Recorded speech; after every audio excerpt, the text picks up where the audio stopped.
I need to switch this. Yeah. Slides. Otherwise, we won't see your slides. Okay. All right, folks on Zoom, can you see us, hear us? Yeah, is my laptop in the way? Yeah. You can see me? Good? Everything good? Hear me? Yes, no, maybe so. Can you guys hear me? Yeah. I'm projecting. Okay. So hey guys.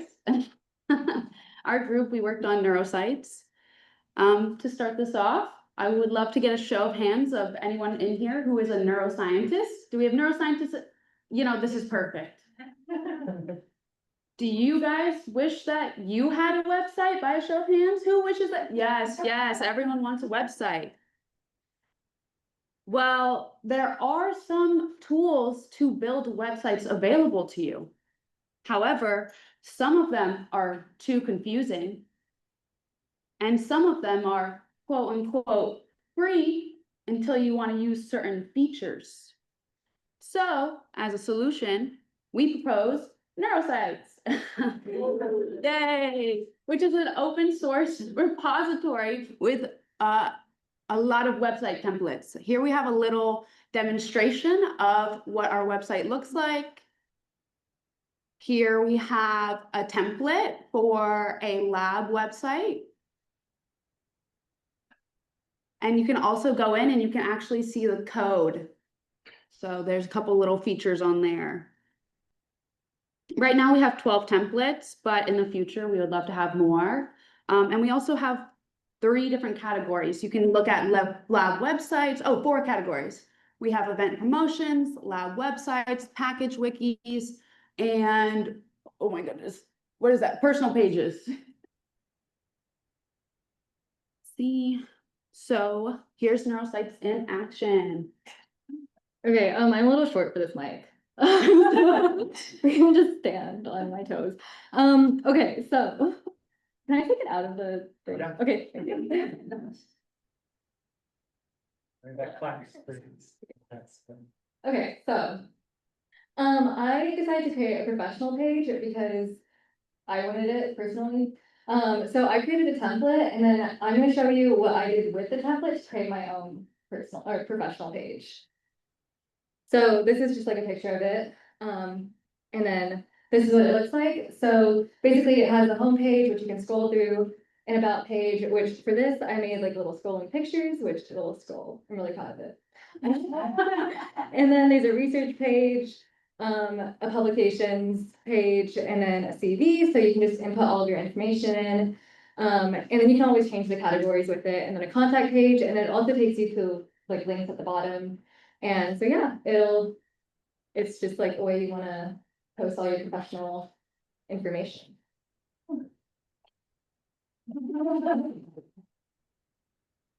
And I create a minimal template and the style and use the template to create my own personal website. And this is what the intro page looks like.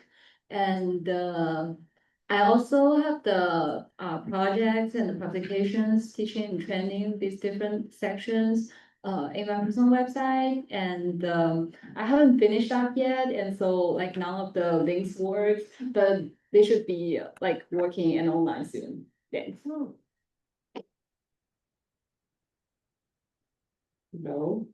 I'm so nervous.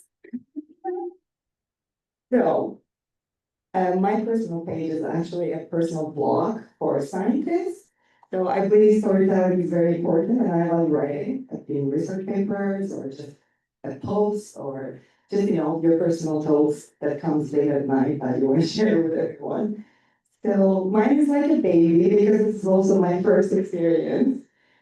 And so basically it has like homepage, about page, and like the blog part and the contacts. And I also created this dark mode tool, which I'm really proud of.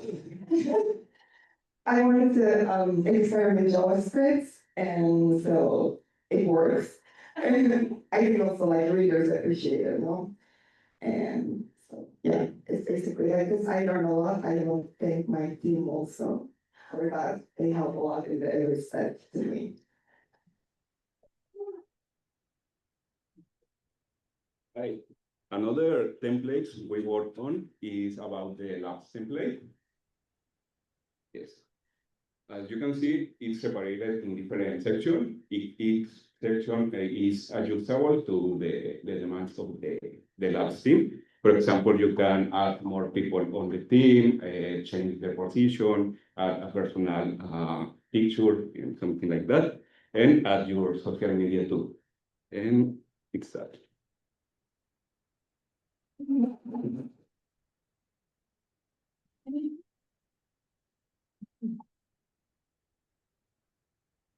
So if you are interested in contributing to neurosites, you can go ahead and scan this QR code and it'll pull up our repo. We have a contributing section where you can see how to contribute and like what format your files should be in and everything like that. We have a lot of issues that we would love to work on in the future. So if you don't even want to just create your own template, you can always just look at the issues page and see what needs to get done and contribute that way. And that is all.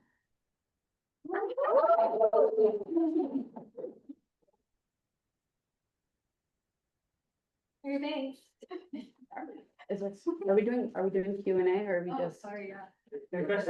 We're ahead of time, Yeah, yes, question, under budget yes. here, so. Yes. yeah. So my understanding is that you have to purchase a domain and pay for the domain. Is that something that you have to do here or how does it work?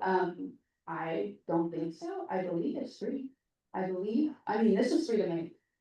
So we are the website on GitHub for free, so I don't think you have to pay now. Okay. I mean, maybe you can for like, I don't know. I don't know the answer to that, but I know it's free. And I didn't pay anything. Any other questions, comments, concerns? Sweet, thanks, guys.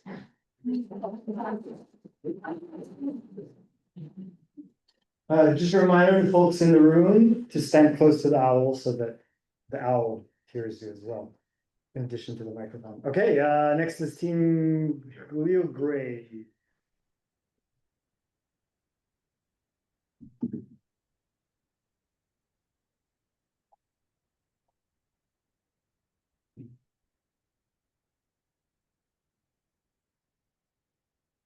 Okay, should I start? All right, hello, I'm Masa, and I'm excited to investigate a question with you. Can we use a value from an MRI scan and get a hint from it before opening somebody's brain? And our group, Glio Grade, thought that maybe we can find a clue in fractional and isotropic images. So there is a problem with solid tumor characterizations. Let's take glioblastoma, for example. Glioblastoma is the most common malignant brain cancer, and it is the highest grade of glioma. If you have glioblastoma, less than 10% chance that you can live more than 3 years.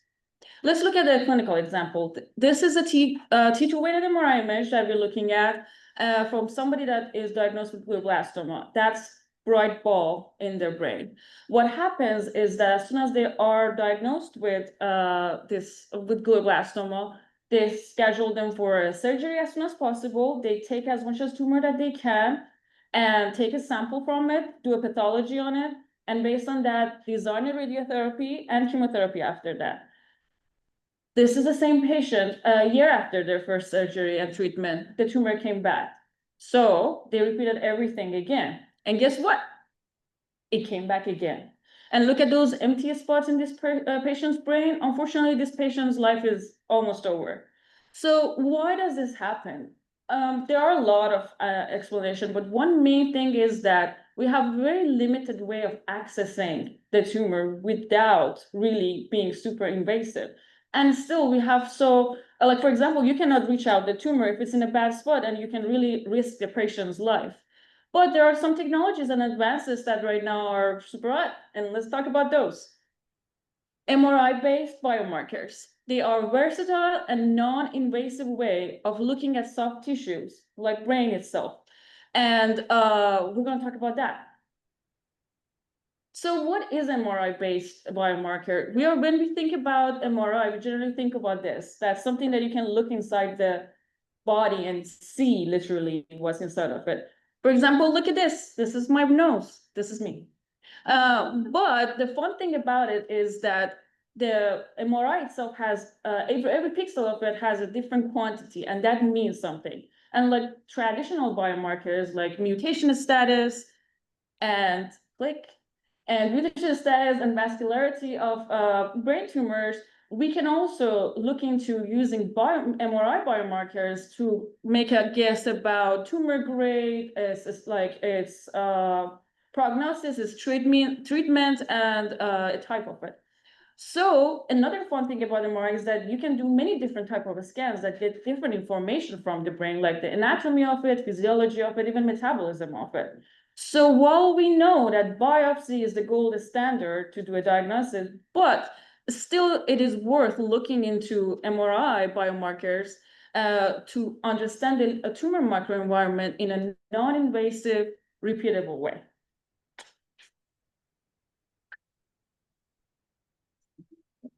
And that's what we're talking about. Okay, so the data set that we used is a open source diffuse glioma MI data set from UCSF. So by pre-processing this data set, we learned that this data set consists of 80% high-grade tumor patients and 20% low-grade tumor patients. And we also learned that the high-grade tumor patients by nature, they're significantly older. So next slide. So we took two approaches for our analysis. So for the deep learning branch, the input was raw scan images. So that's visible information only. And for machine learning branch, we use a selected set of clinical features on top of the imaging features available for the deep learning folks. The commonality between those two models is that both are trained on FA, and we stratify the data set to obtain the same class imbalance weight. And then both models will output a binary prediction of high versus low grade tumors. Okay, next slide. Okay, so on to machine learning specifically, we obtained our imaging features by extracting useful information from our hemispheric asymmetry, as well as average FA from distances to tumor. And for clinical features, we include both demographic information and molecular markers such as mutation and methylation status. The result of our machine learning model, next slide, please, is very encouraging. The imaging only model gives us about 87%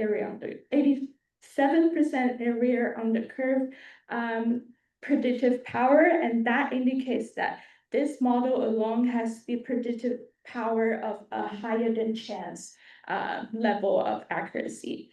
And the imaging plus clinical model is a more comprehensive model because we incorporate both clinical and imaging features, and that gives us about 94% area on the curve.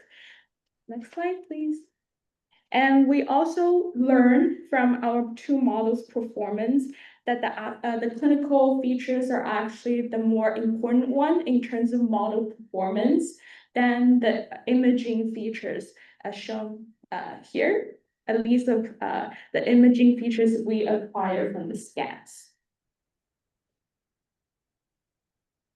Now we go virtual. Yes. All right, I'm going to talk about some of our deep learning results.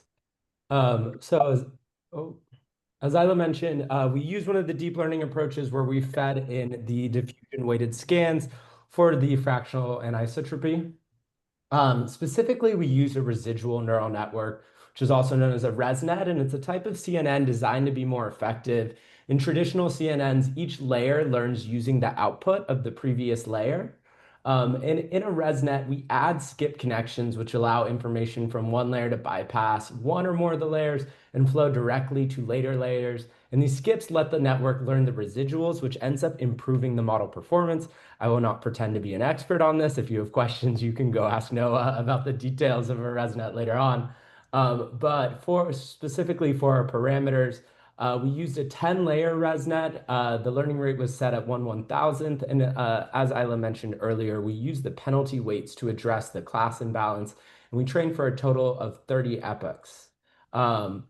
Use various open source software tools and to enable us to use this deep learning framework. And for our model performance, we see that we achieve excellent predictive capacity on the training data, practically 99%, which you see over on this left-hand side of the slide. Everything is perfectly being classified, almost perfectly being classified as low grade, and everything is perfectly being classified as high grade. However, when we move on to the testing data, we see that we don't achieve as high of a level of accuracy. We achieve an accuracy of about 74%. Sensitivity was at 85%, specificity was at 30%, positive predictive value at 84, negative predictive value at 32. So more in plain language, in case you are unfamiliar, or like me, you forget what all these terms exactly mean and how they're specifically calculated. The model did a relatively speaking good job of accurately classifying our high-grade tumors. As you can see, it's about 85% in that category right there. But it had a tendency to misclassify our low-grade tumors.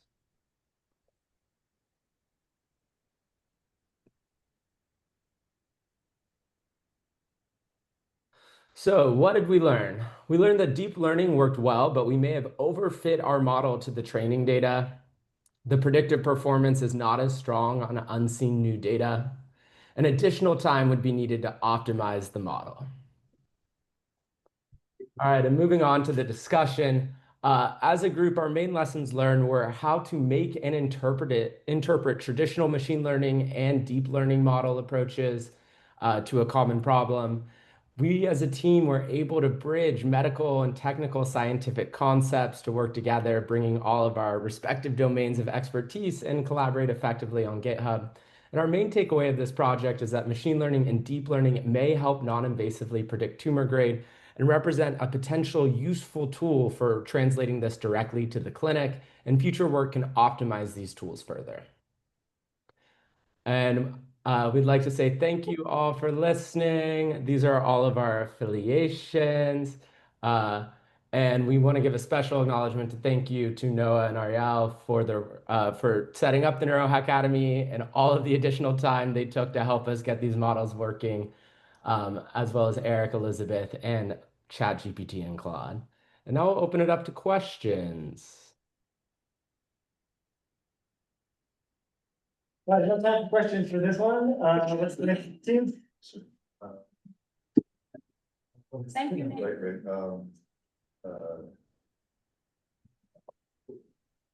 The next name, Sorry. I think it's is it Oh, you're right, you did punish you for the course. go ahead, go ahead. Yeah. Go ahead. Sorry. Yeah, sorry.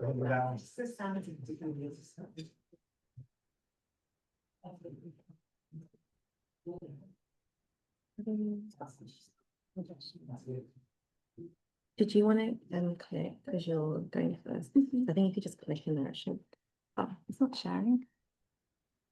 No, I just paused because it's there. There we go. Way, but then it doesn't give us a notes. Let me try again. So I want to share. I want to share this one. Oh, but was it working? But normally, because I hear. Oh wait, try that again. Wait. Share and then share this. Maybe that's how it works. And then Yeah. then we want to see the notes. Oh, it keeps going back. He's going back. Maybe Oh. another laptop. Yeah, if we bring it. Okay. You want me to share? Oh, maybe. Yeah, actually, Sam, if you could share and then click through, if that's okay. Can you hear us? Oh, true. Okay, actually, yeah, we'll do it this way. So I'll share and then. Okay, cool. Oh, wait, do you, oh, yeah, you have the speaker next, right? Yeah, you just said that. So if we go on yours and we do slideshow and then present to view, we should get the speaker notes. And then on this one, it can be the main one. That should work, yeah. Okay, so You have to put through there all of it. okay. If you're, yeah, these are the speaker notes, right? Yeah. Yeah, I can click through. Okay. Would you? Yeah. Okay, sorry about that. Hi, everyone. We are the Predictive Brain Group, and today we wanted to show you what we worked on potentially being able to predict cognitive decline with based on brain volume. Is it gonna work? Oh. Hold on. There. Let me give it. There we go. Okay, so in this animation here, most of you have probably seen this animation of on the left side, we have a healthy brain, and on the right is an animation of severe Alzheimer's. And you can see a pretty big difference in brain structure. There's white matter loss, gray matter loss, increased ventricle size, and more cerebral blood flow dysregulation. And those are common characteristics of Alzheimer's disease. And then on the cognitive side, we've got cognitive decline. Patients with Alzheimer's disease, they lose their cognitive awareness and abilities to do their day-to-day activities and also have impaired memory. And so based off of the clinical diagnosis and what we understand today about that pathology, we want to see if we could predict future cognitive decline based off of if we could use our futures to predict future symptoms of cognitive decline. So yeah, sorry. So the data set we used for our project was the OASIS-2, the open access series of imaging studies, which consists of 33 subjects. 19 of them had dementia, 10 of them were health control, and 4 of them converted from a dementia diagnosis from a health control to a dementia diagnosis. The cognitive assessments we used were the mini mental state examination, which is a test that characterizes cognitive impairment. And we use a CDR clinical dementia rating that just stages the dementia severity of Alzheimer's disease. And then, so we wanted to kind of do an exploration analysis to see what our demographics looked like in our subject population. And so here you can see that in the blue line, there is the dementia participants on, oh yeah, so sorry. So the side by side, on the left side, we have the mini mental state examination, and on the right, we have the clinical dementia rating. And so they are inverse responses. So the lower you score on the MMSE, the more severe your Alzheimer's disease symptoms. And in the CDR, the higher you rate, the higher your risk or your rating for dementia. And so in the blue line, we see the dementia group, as expected, declines over time on the MMSE, and it increases on the CDR. And then in the orange at the very top of MMSE, there's no change, and the healthy control on the right, also it's the very bottom for no dementia rating. And then interestingly, we also saw this change in the converted participants who along the visits increased their dementia severity and symptomology. So for our pre-processing, we had to process kind of each subject through FastSurfer, which is a faster version of FreeSurfer. So each person in our group could run 3 to 4 subjects.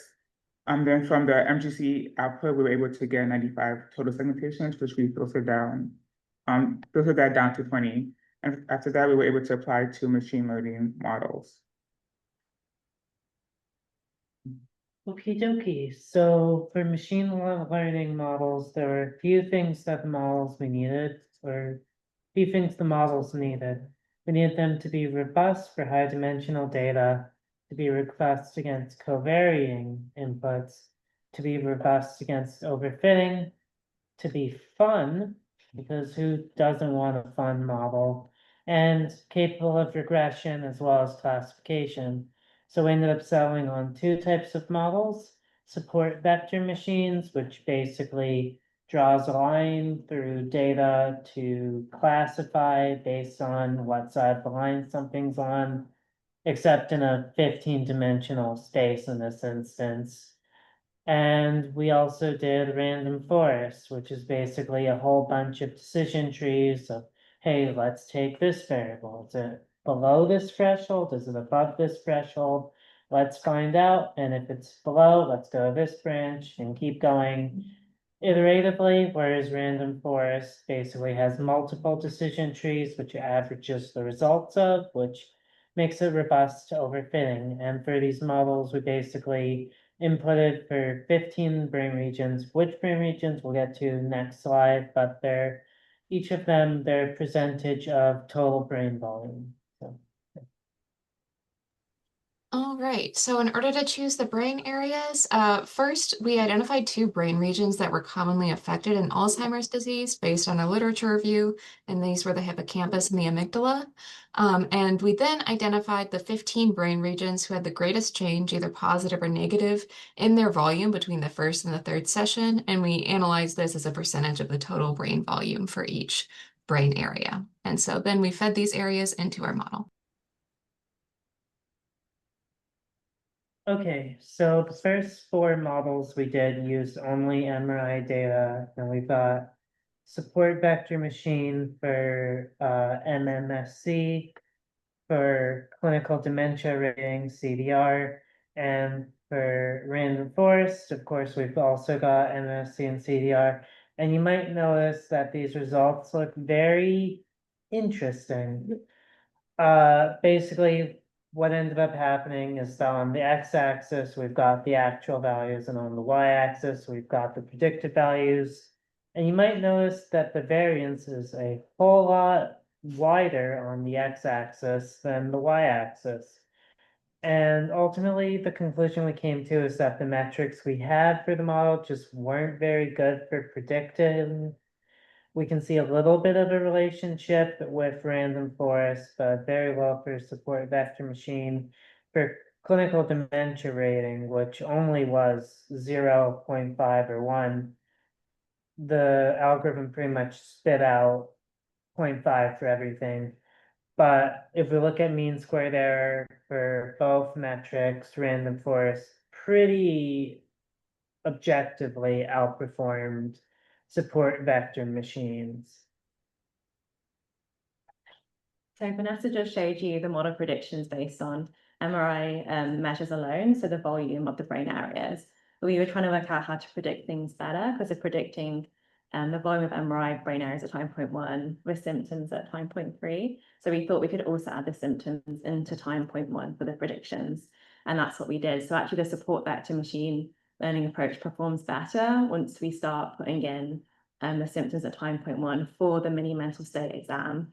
But for the clinical dementia rating, it doesn't really change. And then the random forest performs slightly better, but still not great. And then for the mini mental state exam, but then for the clinical dementia rating, it performs kind of worse than the original, just MRI only. So yeah, putting in the symptoms really helped us do our predictions, which makes sense because we're like predicting symptoms based on symptoms.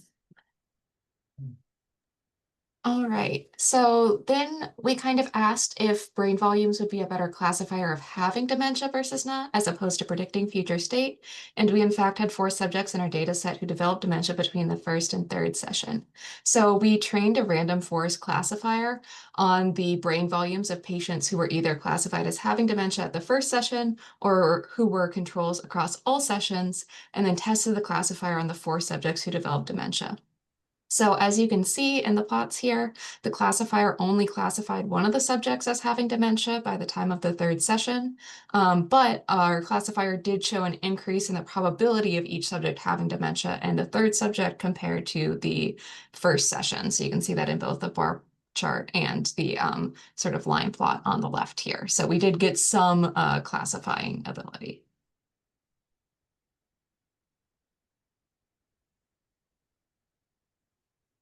Okay, I have a big summary. So our goal is to predict cognitive decline with regional brain volumes and using the machine learning models of random forest and smart vector. And we found that 10.1 MRI data alone did not predict the 10.3 symptom, while 10.1 MRI data with symptom was better at predicting symptom at 10.3. We also found that the random forest was better at predicting the CDR, while the support vector was better at predicting the MSE. And we also use the random forest classification to predict whether the converted subjects have dementia at 10.3. And although most labels were misclassified as at 10.3, we found a increased predicted probability from 10.1 to 10.3. And so generally our results support the use of machine learning models like random forest and support vector to like random forest for neuroimaging prediction and highlights the values of using structural MRI in understanding the cognitive dementia progression. And so future work could enhance the predictive accuracy with more deliberate feature selection, like focusing on the most relevant brain regions. And future work could also focus on the longitudinal changes, like the volume difference between 10.1 to 10 and 10.3, and also track the volume changes across multiple 10 points. And also future work could also integrate multimodal data like the behavioral or functional imaging or genetic data to construct a more holistic model with higher predictive accuracy. Okay, so we have a few acknowledgements we'd like to give, which includes the Oasis 2 team that collected the data, the NeuroHackademy organizers, Fast Surfer, Python, Jupyter, Git, GitHub, Scikit-learn, you know, the regular suspects. Our own team, and there's also one entity we're not really acknowledging. The Oasis 3 repository management team are probably great, but they said they'd get back to us to give us access in 2 to 3 business days. It's been 4 business days and still haven't heard from them. So, yeah.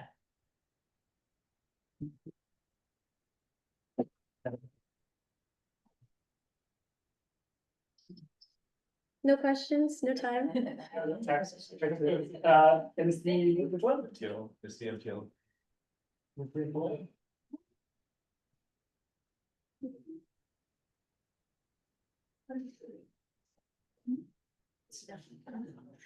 Thanks.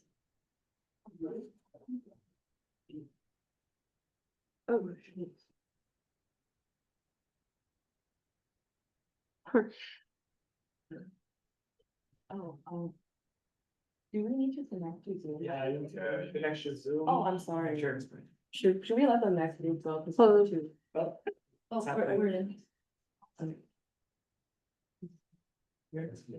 Recording in progress.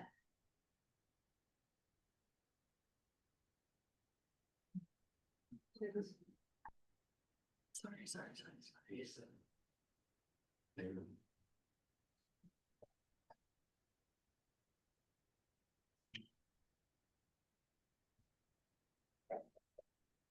Okay, can everybody see it? Hello. All right, I'm just gonna jump straight into it. So, long-term memory recruits a vast network of brain regions in order to support encoding, storage, and retrieval of memories. And among these is the medial temporal lobe, which has been suggested to have a unique role in consolidation and retrieval. And critically, there is evidence suggesting that the similarity in the pattern of neural activity for encoding and for retrieval, specifically in the hippocampus and prefrontal cortex, are actually associated with the strength of these long-term memory representations. However, the connection between these similarity measures and actual behavioral performance hasn't been thoroughly explored. So in our study, we aimed to first evaluate whether the medial temporal lobe maintains this encoding retrieval similarity over time, and then how this similarity or this activation in MTL is associated with behavioral performance. So to assess these questions, we used the natural scenes data set. They had 8 participants perform a memory recognition task.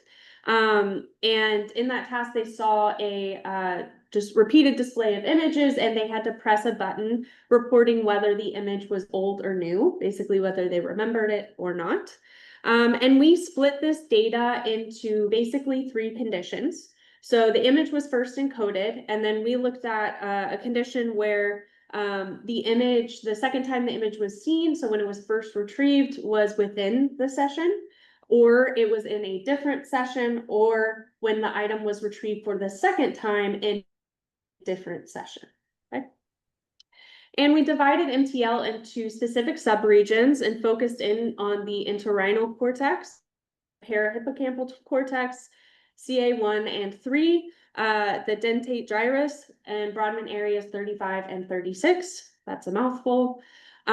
We then conducted a representational similarity analysis to evaluate the similarity in the pattern of activity at encoding and retrieval for these subregions, and then conducted a logistic regression to associate this similarity with their behavioral performance.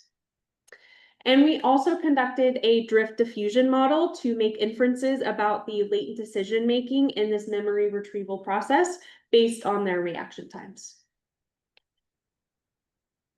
Okay, so to answer our first question, which subregion of MTL maintained the highest similarity to the encoded image?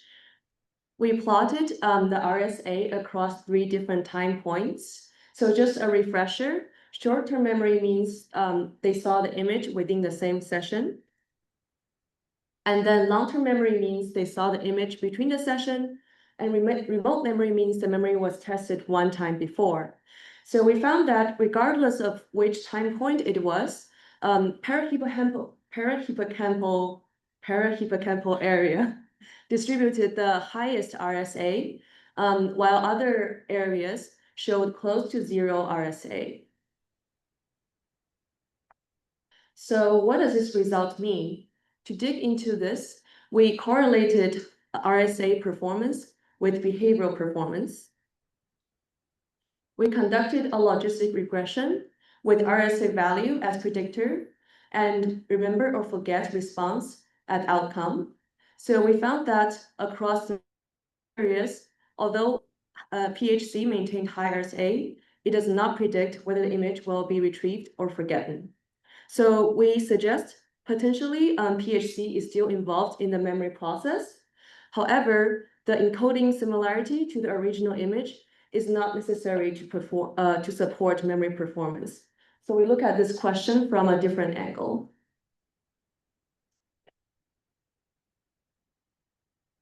Okay, so as Lingley just mentioned, as our second step or our another branch of our project, we decided to look deeper into the behavioral processes of retrieval decision making. So we did some drift diffusion modeling.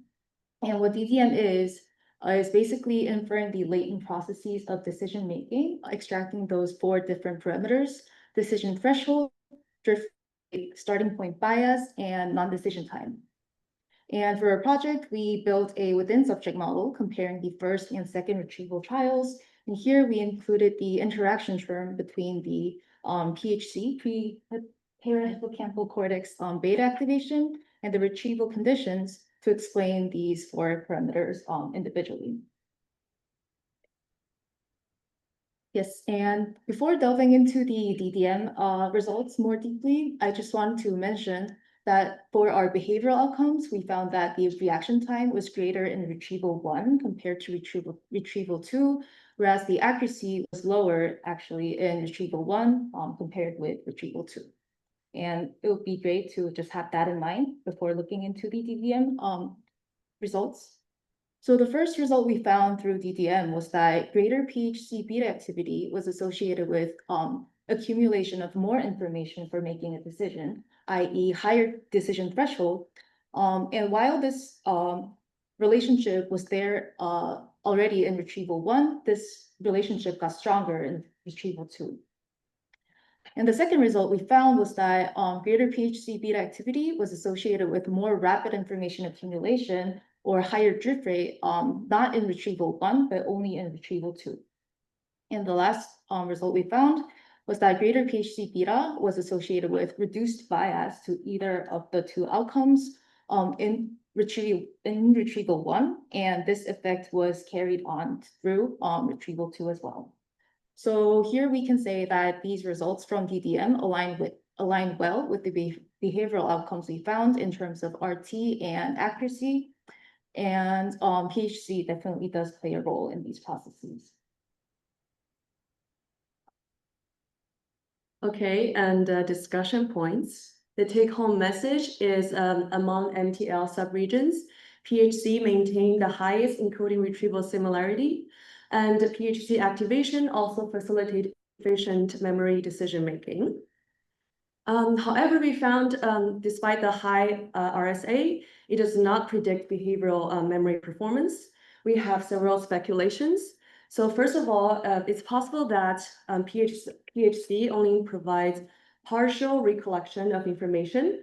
Past literature shows that PHC provides spatial contextual information to hippocampus, while hippocampus binds all the elements of memory together. So maybe successful retrieval of spatial details is not enough for a successful memory retrieval. Second, it's possible that retrieval similarity, this construct, does not reflect a memory representation of the encoded image itself, but rather a process of memory retrieval. So for example, when we're retrieving information, we're also integrating new information from the environment. So maybe a high RSA score does not reflect a high fidelity image is brought up to mind vividly. Great, thank you for agreeing with that. And then lastly is potentially using a binary memory response is not the best measure to fit into the model. So maybe a continuous response that reflects memory confidence is better reflect this granular measure of RSA. So that's our takeaway from this preliminary study. And we don't have a fancy slides. I'm just gonna wait. We learned a lot about GitHub, NiLearn, RSA, and how to work as a team. I want to give a special shout out to people online who work with us through different time zones. And I want to thank NeuroHackademy for providing this opportunity and all your support and attention. That's it.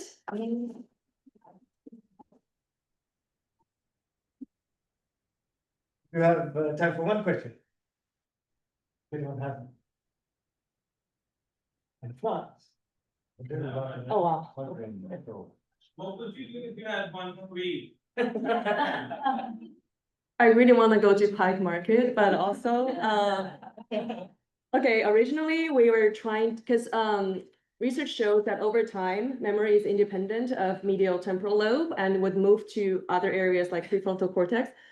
And we had a PFC mass, but we just didn't have time to push through because it takes too much time. But I really want to explore broader brain areas and networks. Thank you.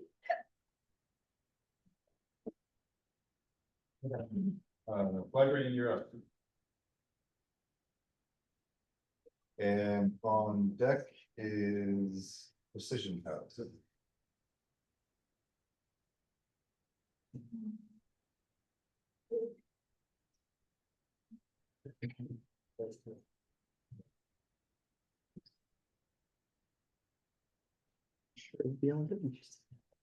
All right. Hi, everyone. We spent the week exploring a commonly used community detection approach that's used in human fMRI, and we use that to explore the fly brain. So just to give an introduction to the data set, all of our previous research, like I said, has been with human fMRI, but in human neuroimaging, we're limited to indirect measures of brain activity. So like in an fMRI, we often average over like 1 million neurons per single voxel. But in this fairly recent data set that was released at the end of 2024, it has the complete fruit fly connectome. So it's one of the first complete wiring diagrams at the single synapse resolution. And this data set was collected and annotated by the Flywire team that's made up of 127 institutions using electron microscopy and detailed annotations containing 139,255 neurons that make over 50 million connections.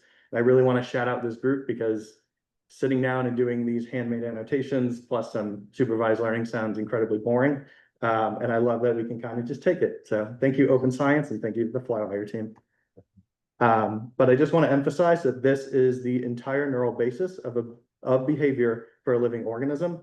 And fruit fly brains navigate, they determine objects in motion, and they even serenade their romantic interests. Know what you're thinking, they're just like me. So this is kind of dense. I'm going to try to just give a very, very brief overview to the InfoMap algorithm that we used. So this kind of shows a schematic of that algorithm at work, where it takes single vertices, shown in A, and uses a random walker to group them into modules, kind of shown in B and C. Then it iteratively moves nodes to neighboring or new modules to test if it reduces the overall code length. And this is based on the map equation, and it kind of like the minimal amount of information needed is what's determined to be the best partition. And it accepts changes that do that for each node until it reaches an optimal solution. So groups of nodes where the information flow is quick and efficient are assigned to a single community. And then that's kind of like driving through some tightly connected streets within downtown Seattle. The other part of the algorithm determines when the walker leaves the cluster, and it identifies these and labels them as exit codes.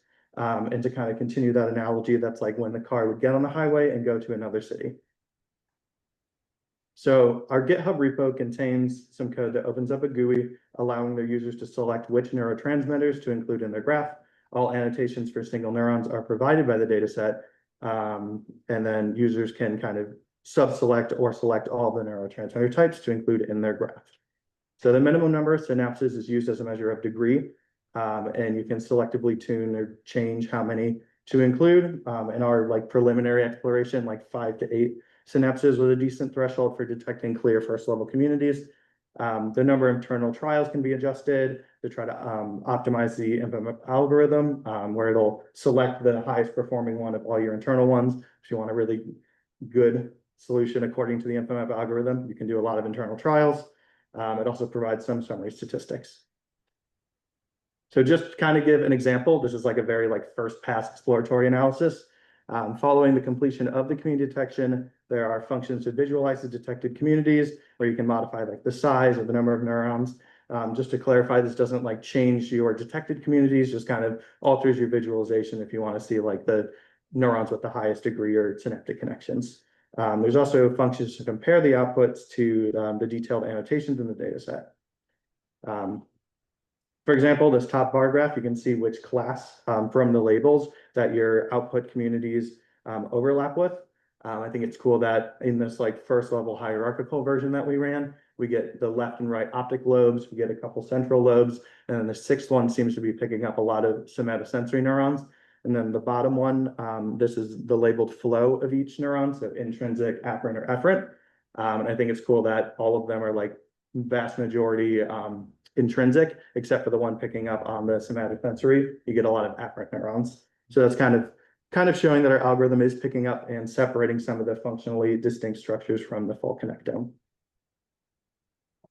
Yes, so I just want to take a quick beat here to say that InfoMap is really cool in that it can find these communities, but we don't really have a solid way of assigning any functional relevance to them. So I think it's super important to kind of just put it on screen, as it were, to kind of visualize what your findings are.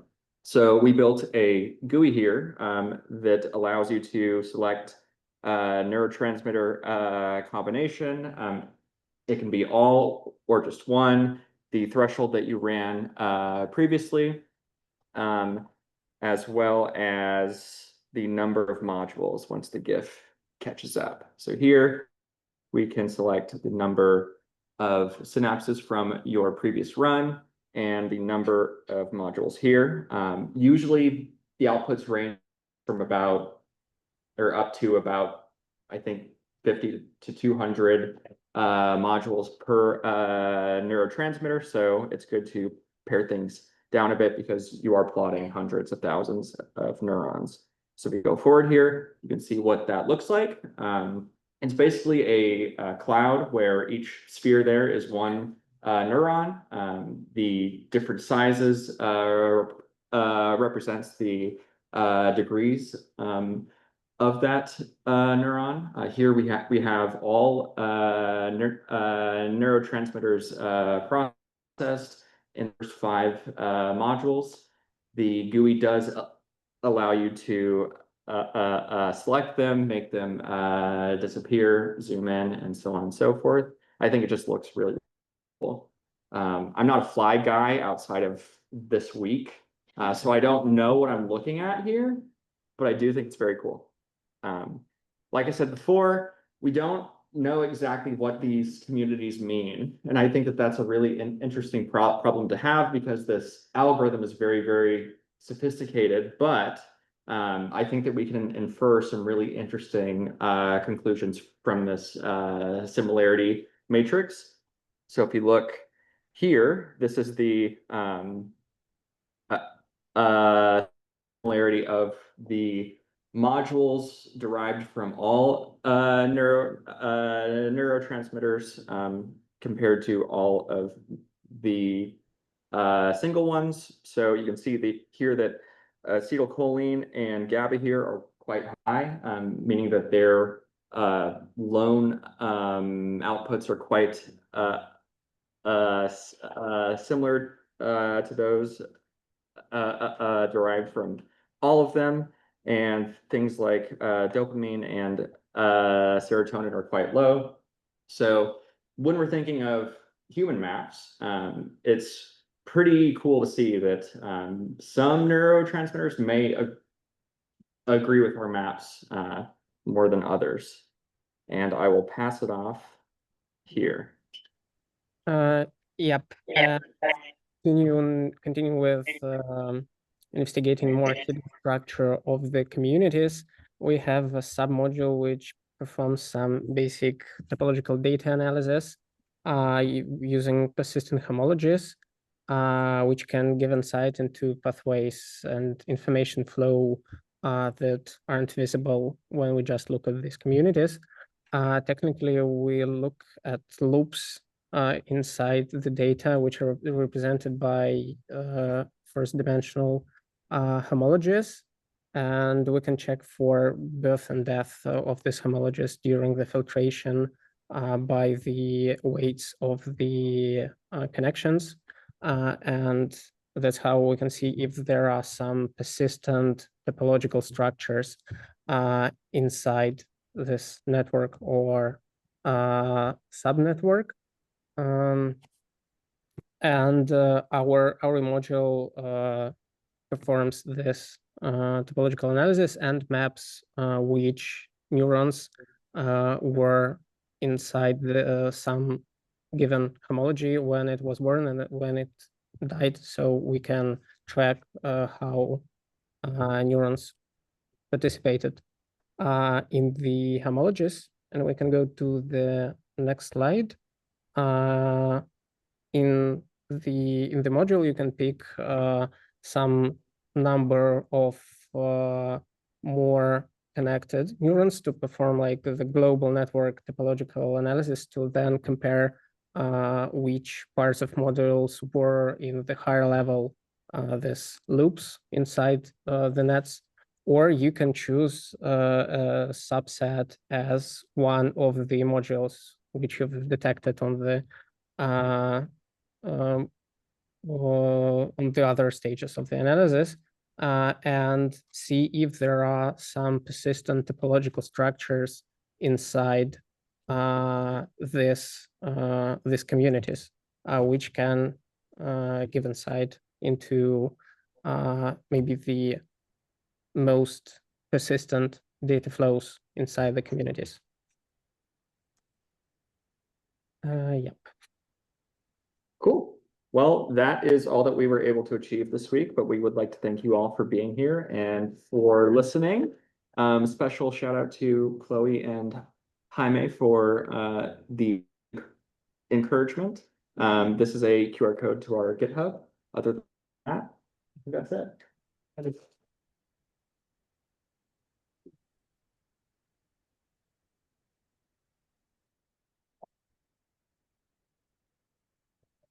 Decision powers, and then we will take a break.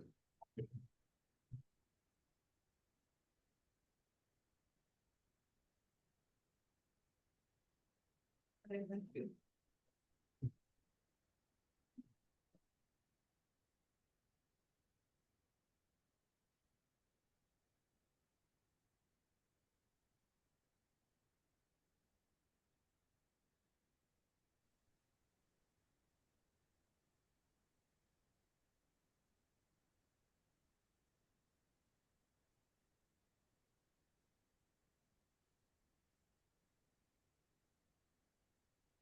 Okay.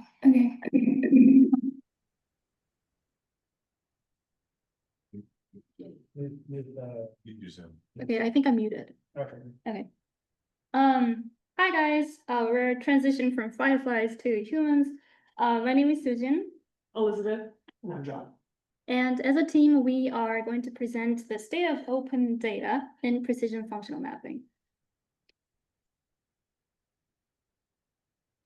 Okay, so for those of you who are not very familiar with PFM, PFM is a type of data collection approach. Rather than like solely relying on group average alphas, PFM mainly focuses on mapping functional networks at the individual level, typically by collecting hours of data. And why do we do PFM? Because we believe that it will give us reliable brain estimates and meaningful idiosyncrasies, individual variability that might actually matter for cognition, behavior, and clinical applications. And so as you can see in this graph, the number of journal articles that have precision functional mapping in its name or abstract is currently on the rise. It's definitely gaining momentum. But one caveat is that it takes a lot of time and effort to collect data. So I think this was the major motivation for us to work on the project to provide more detailed and easier access to information about accessible PFM studies or data sets out in the world to improve and boost science to be more replicable and reproducible. So there are several key milestones that we have gone through this week, but the overarching goal is to have a data curation of available PFM datasets. So first step was to do extensive literature review, 3 questions in general: where are we at, the current status, what are the gaps that we can fill in, and what can be done to make things better. And to this end, we created a GitHub repository with 3 key features. We're going through this during presentation and do a simple demo. And then we're actually planning on periodic update after our presentation. So the first feature is the comprehensive spreadsheet that contains all the papers that we used for the literature review. And it has 3 subsheets, which I can show you here. So the first spreadsheet is just a list of papers that we used.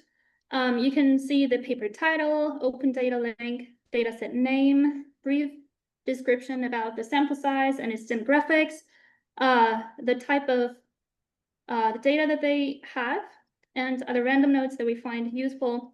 So the first spreadsheet is about group datasets, and then our second spreadsheet is about subject level information. So we all know that Ross Podberg is my connector, and so he has some demographics that we could find in this paper. And you could see a lot of cells are blank. It's because we couldn't find information in the paper.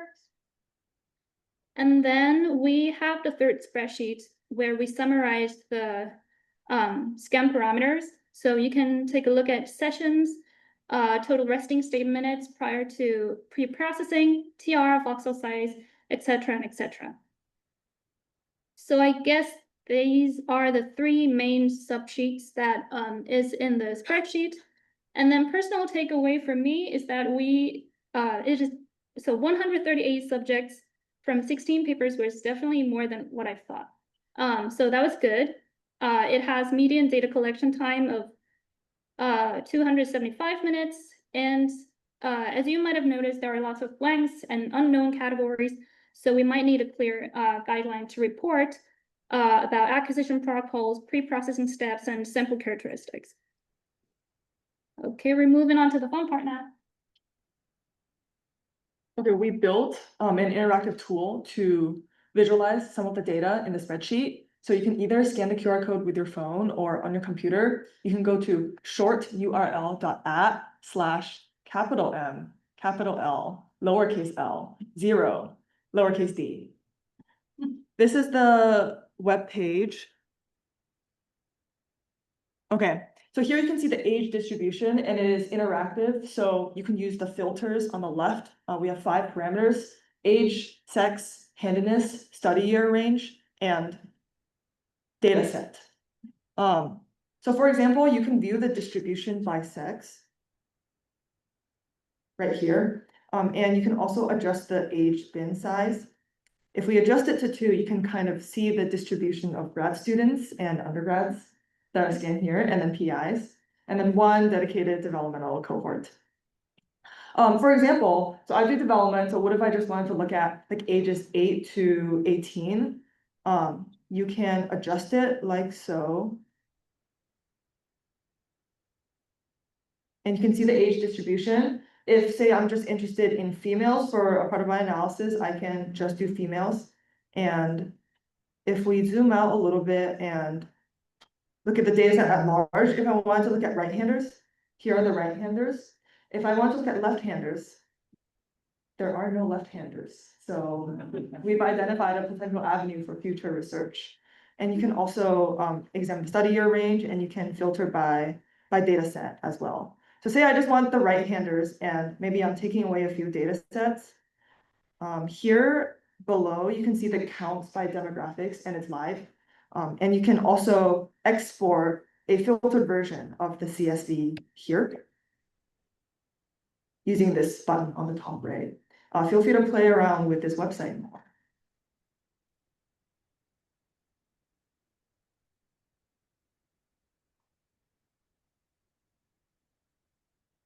I think one thing that's important to note about the previous one is that that's only the data that you can access right away. Anything that was like available upon request or required you to log in, even if the login took seconds, isn't on there. And I think that once you bump it up, you get up to around 130 participants, which is a lot more than I expected.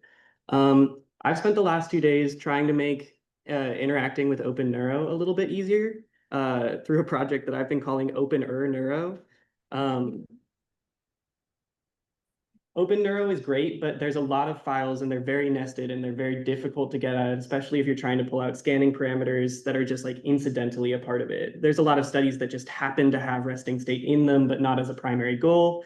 But if they have enough time points, then sometimes they just incidentally have enough to be precision. And those are very hard to find given the state of OpenNeuro and the way that they're described in data sets. So I've got 2 main accomplishments here. The first one is JSONs to data frame.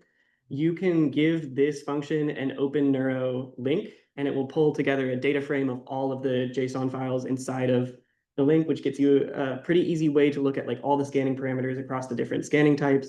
And it's much easier to index via Python than it is to like futz around with opening all the JSON files over and over again. The next one I'm working on, which is proving to be a lot more difficult, is getting scan time. So this function will, once it finally is able to access Nifty files without crashing my computer, will be able to, when given a JSON path, will find either data from the JSON or the actual structure of the associated Nifty files to get you the approximate scan time for a given sample, which is something that is widely underreported even in fMRI studies. So even in precision studies, a lot of them don't tell you how much scan time per participant you get. Yeah. One final note that I had about the lack of demographics that I didn't have time to put into the presentation is that a summary from 2010 to 2020 found that papers that reported demographics were more likely to be published in Nature Neuroscience than papers otherwise, or it's just that Nature Neuroscience requires it, but I prefer to see it the other way. So including detailed demographic statistics at the individual level is something that is indicative of a Nature paper. Thank you all.